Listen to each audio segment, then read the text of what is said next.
राज्य के उप मुख्यमंत्री अजीत पवार महाराष्ट्र के उप मुख्यमंत्री के निधन से पूरा महाराष्ट्र शोक में डूबा हुआ है। इस दुखद घटना से पहले का उनका आखिरी दिन कई भावुक पलों से भरा रहा। बुधवार को बारामती दौरे पर रवाना होने से पहले अजीत पवार ने अपने परिवार से आखिरी बार फोन पर बात की थी। उन्होंने अपनी पत्नी सुनेत्रा पवार से नाश्ते के दौरान बातचीत की। इस बातचीत के समय उनके निजी सचिव भी वहीं मौजूद थे। चर्चा के दौरान बजट सत्र को लेकर बातचीत हुई और अजीत पवार ने सुनेत्रा पवार से राष्ट्रपति के अभिभाषण को ध्यानपूर्वक सुनने का आग्रह भी किया था। नाश्ता समाप्त करने के बाद अजीत पवार सुबह करीब 7:10 पर देवगिरी स्थित अपने सरकारी बंगले से मुंबई हवाई अड्डे के लिए रवाना हुए। एयरपोर्ट पहुंचने पर उन्होंने पीएसओ विद्या जाधव को वहीं छोड़ते हुए अपने निजी सचिव और अन्य सुरक्षा कर्मियों को वापस बंगले भेज दिया। इसके बाद अजीत पवार और पीएसओ विद्या जाधव विशेष चार्टर विमान में सवार हुए। यह विमान सुबह 8:40 पर बारामती में लैंड करने वाला था।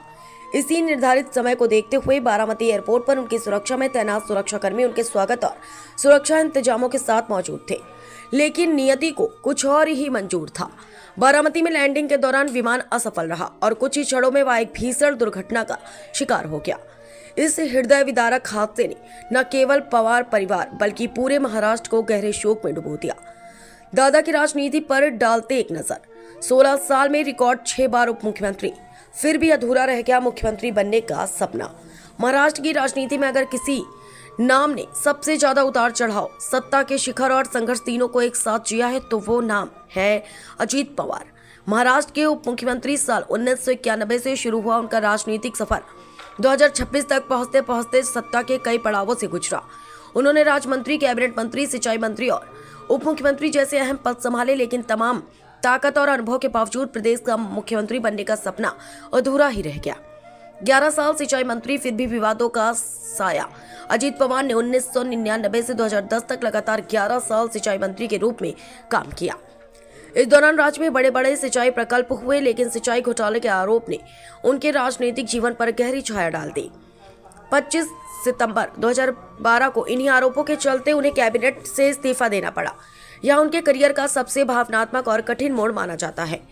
उप मुख्यमंत्री बनने का रिकॉर्ड, लेकिन मुख्यमंत्री नहीं, महाराष्ट्र की राजनीति में यह एक ऐसा रिकॉर्ड है जो शायद ही दोहराया जा सके। अजीत पवार कब बने उप मुख्यमंत्री?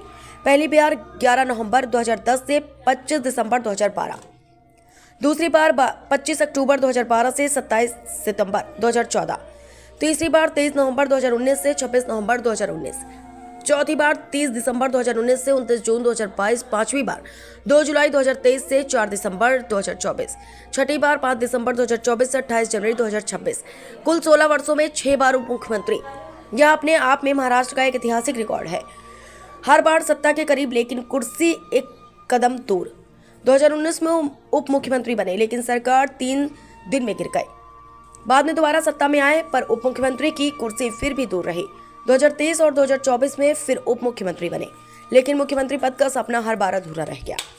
राजनीति का सबसे कड़वा सच, जिस नेता ने 11 बार राज्य का बजट पेश किया, सत्ता के हर बड़े फैसले में अहम भूमिका निभाई और सबसे ज्यादा बार उप मुख्यमंत्री बनने का रिकॉर्ड बनाया, उसी नेता के हिस्से मुख्यमंत्री की कुर्सी कभी नहीं आई। सत्ता, संघर्ष और अधूरा सपना। अजीत पवार की कहानी सिर्फ सत्ता की नहीं है, यह कहानी है संघर्ष, विवाद, रिकॉर्ड और अधूरे सपने की। महाराष्ट्र की राजनीति में उनका नाम हमेशा दर्ज रहेगा, एक ऐसे नेता के रूप में जो हर बार शिखर तक पहुंचा, लेकिन शिखर पर बैठ नहीं सका। दादा को WH न्यूज की ओर से भावपूर्ण श्रद्धांजलि।